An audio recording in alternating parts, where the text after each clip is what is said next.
Seluruh desa hilang semalam setelah ritual terlarang. Selamat datang di sebuah sudut kenyataan yang mungkin lebih baik tetap tersembunyi. Pernahkah kalian membayangkan sebuah tempat yang secara fisik ada, memiliki kehidupan, tawa dan tangis, namun tiba-tiba dihapus paksa dari memori dunia?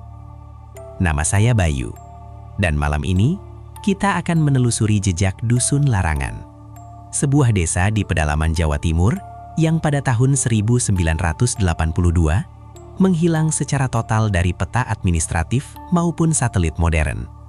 Bukan karena bencana alam, bukan karena penggusuran, melainkan karena sesuatu yang jauh lebih gelap. Di tanganku sekarang, terdapat sebuah dokumen rahasia yang saya temukan di perpustakaan tua yang hampir roboh. Peta ini menunjukkan koordinat yang sekarang hanya berupa hutan belantara yang tak berujung. Ada coretan tinta hitam yang menutupi nama desa tersebut, seolah-olah seseorang atau sesuatu berusaha menghapusnya dari sejarah agar tidak ada lagi kaki yang melangkah ke sana. Mengapa pemerintah bungkam? Mengapa penduduk sekitar menolak menyebut namanya? Mereka bilang, jika kau menyebut nama Dusun Larangan 3 kali saat matahari terbenam, kau akan mendengar lonceng kematian yang memanggilmu pulang ke tempat yang tidak lagi ada. Ini bukan sekadar legenda urban. Ini adalah luka terbuka dalam realitas kita yang enggan mengering. Mari kita mulai perjalanan ini dengan satu pertanyaan. Sejauh mana kalian berani mencari kebenaran yang sudah dikunci oleh ritual terlarang? Persiapkan diri kalian, karena apa yang akan kalian lihat bukan lagi sekadar narasi, melainkan sebuah undangan menuju kegelapan yang abadi. Langkah kaki saya terasa semakin berat seiring dengan semakin dekatnya saya ke titik koordinat itu. Udara di sini terasa berbeda, lebih dingin, lebih lembab. Seolah-olah oksigen di tempat ini telah bercampur dengan sisa-sisa napas mereka yang terperangkap di masa lalu. Berdasarkan catatan harian seorang antropolog yang hilang, Dusun Larangan adalah desa yang makmur sebelum ritual itu dilakukan. Penduduknya dikenal tertutup, namun sangat kaya raya. Namun, kekayaan itu ternyata memiliki harga yang sangat mahal. Konon, setiap 50 tahun sekali, mereka harus mempersembahkan sesuatu yang tak ternilai kepada penguasa hutan yang mereka sebut sang penjaga sunyi. Ritual ini bukan sekedar sesaji bunga atau hewan ternak, melainkan sebuah kontrak darah yang melibatkan seluruh jiwa penduduk desa. Saya bisa merasakan aura yang menekan dada saya saat melewati bebatuan tua yang tertutup lumut ini. Ada sebuah keheningan yang memekakkan telinga di sini. Tidak ada suara burung, tidak ada suara serangga, hanya suara detak jantung saya sendiri yang berpacu liar. Di balik pepohonan raksasa ini, seharusnya ada gerbang masuk menuju desa itu. Namun yang saya lihat hanyalah kabut tebal yang seolah-olah memiliki nyawa sendiri. Kabut ini seakan-akan menjadi tirai yang memisahkan dunia manusia dengan dimensi yang telah terkutuk. Setiap langkah maju terasa seperti pengkhianatan terhadap akal sehat saya. Namun rasa ingin tahu ini jauh lebih kuat daripada rasa takut yang mulai merayap di tengkuk.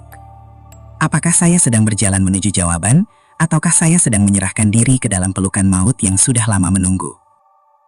Tepat di malam 1 Suro tahun 1982, langit di atas Dusun Larangan berubah menjadi merah darah.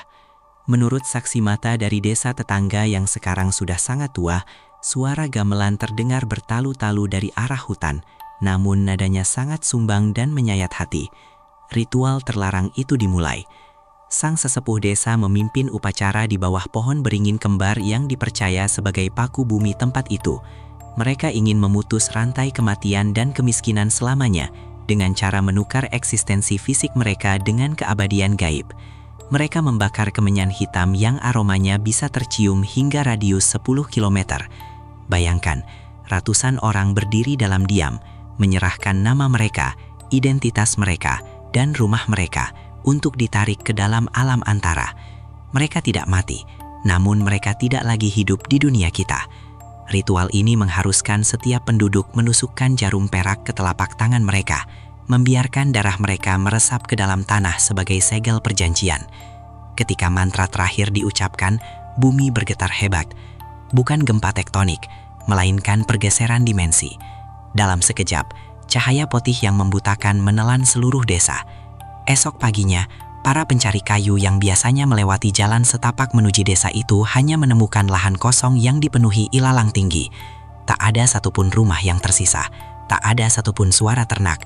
Yang tersisa hanyalah aroma melati yang busuk dan rasa hampa yang luar biasa. Desa itu telah hilang, pindah ke sebuah tempat di mana waktu berhenti berputar dan matahari tidak pernah terbit. Sekarang, saya berdiri tepat di tempat yang seharusnya menjadi alun-alun desa. Kompas saya berputar gila, seolah-olah kutub utara dan selatan tidak lagi ada di sini. Jam tangan digital saya mati total, dan keheningan di sini terasa sangat berat, seolah-olah udara di sekitar saya memadat menjadi air. Tiba-tiba, saya melihatnya. Bukan dengan mata telanjang, tapi melalui sudut mata saya. Bayangan-bayangan bangunan tua yang berkedip seperti televisi rusak. Rumah-rumah joglo yang megah namun tampak transparan, muncul dan menghilang dalam hitungan detik. Saya menyadari bahwa saya tidak sendirian.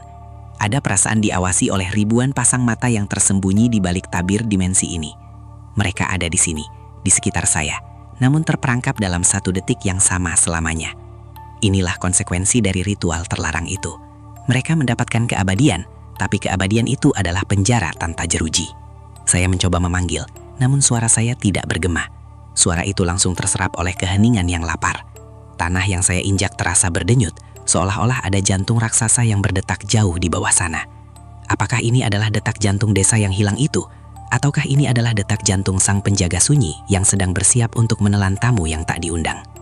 Setiap detik yang saya habiskan di sini terasa seperti mencuri waktu dari alam semesta yang tidak seharusnya saya masuki. Saya harus segera pergi sebelum keberadaan saya juga ikut terhapus dari peta dunia nyata. Tiba-tiba, suhu udara merosot tajam hingga saya bisa melihat embusan napas saya sendiri. Dari balik kabut, muncul sosok-sosok yang mengenakan pakaian adat Jawa yang lengkap, seperti hendak menghadiri pesta pernikahan. Namun, ada yang salah. Sangat salah. Mereka tidak memiliki wajah. Di tempat yang seharusnya ada mata dan mulut, hanya ada kulit halus yang pucat. Mereka bergerak dengan gerakan yang patah-patah, mengelilingi saya dalam diam yang mencekam. Saya bisa mendengar bisikan-bisikan tanpa suara yang merayap masuk langsung ke dalam pikiran saya. Mereka meminta saya untuk tetap tinggal. Mereka merindukan dunia luar. Mereka merindukan sinar matahari dan mereka ingin menggunakan tubuh saya sebagai jembatan untuk kembali. Saya melihat tangan saya sendiri dan jantung saya hampir berhenti. Ujung jari-jari saya mulai tampak transparan. Saya mulai memudar. Ritual itu tidak hanya menghapus desa mereka, tapi juga akan menghapus siapapun yang berani mengusik ketenangan mereka. Ini adalah sebuah lubang hitam supranatural yang terus mencari mangsa baru untuk mempertahankan eksistensinya yang semu. Saya harus berlari, tapi kaki saya terasa seperti tertanam ke dalam tanah. Suara gamelan yang sumbang itu kembali terdengar, kali ini jauh lebih keras, seolah-olah meledak di dalam kepala saya. Ini bukan lagi sekadar misteri untuk dipecahkan. Ini adalah perjuangan untuk mempertahankan jiwa saya agar tidak ikut terhapus dari sejarah. Dusun larangan tidak ingin ditemukan. Ia ingin memperluas wilayahnya, satu jiwa demi satu jiwa. Saya berhasil keluar, entah bagaimana caranya. Saya terbangun di pinggir jalan raya yang jaraknya puluhan kilometer dari koordinat tersebut, dengan pakaian yang robek dan ingatan yang tercabik. Namun, ada sesuatu yang berubah. Setiap kali saya melihat ke cermin, saya merasa ada bayangan yang tidak mengikuti gerakan saya. Dan setiap kali saya melihat peta, saya menyadari bahwa desa-desa lain di sekitarnya pun mulai tampak memudar, satu demi satu. Misteri dusun larangan bukanlah sebuah kejadian tunggal di masa lalu, melainkan sebuah proses yang masih berlangsung. Ritual itu telah membuka sebuah luka dalam realitas yang tidak bisa ditutup kembali. Desa itu masih di sana, menunggu di balik kabut, menunggu orang-orang yang terlalu penasaran seperti saya. Jangan pernah mencoba mencari koordinat itu. Jangan pernah bertanya kepada penduduk lokal tentang desa yang hilang.